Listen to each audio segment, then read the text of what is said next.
Let me go across to Dr. Abhishek Manu Singhvi joining us this evening as well. He's a four-time MP, also an eminent jurist, joining us on the broadcast. Mr. Singhvi, if you ask people of India, citizens of India, since last night, the one thing and the one word they are using to define Dr. Singh is decent. Is that how you view him? Someone who was way too decent for Indian politics? Decency, of course, was his defining characteristic. It was a very mild word for what he was really. He was decency to the power of 100. But I think if you dig deeper into the angle which you are raising, you have to give credit to this man for actually virtually changing the definition of politics, the Shelley of politics. All his outstanding qualities of head and heart would normally in our debased, devalued, degraded political environment be considered failings, not virtues, but vices. But he made them work. And I think he restored our faith in politics by actually not only exemplifying those qualities, which you tend to poo-poo and say, look, he may be a saint, but he's useless in public life, but by exemplifying them to the extent of having the most stupendous trajectory of success. So he taught you, Shreya, and taught you means taught all of us, that substance does matter over form. Empty rhetoric, superficiality, hypocrisy, fakeness can be trumped by solidity, can be trumped by being sincere about what you say. That's not the normal definition of politics you and I see.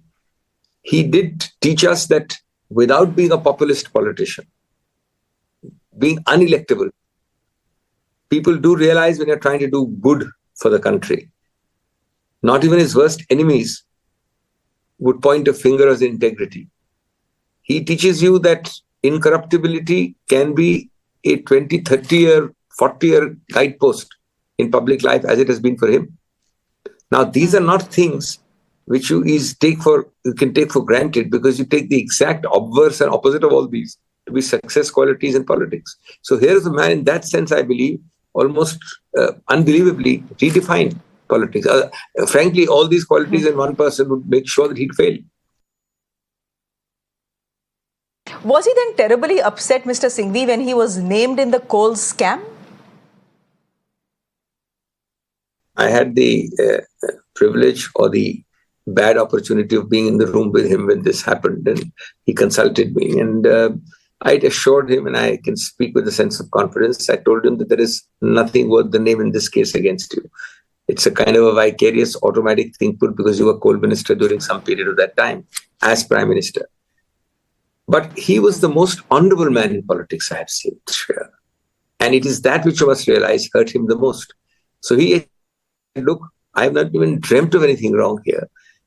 When will I get rid of this stigma and when will I be exonerated? So I said, you don't worry. Nothing is going to happen on this. And unfortunately, this is the vagaries of our system which tend to over-include because you were coal minister.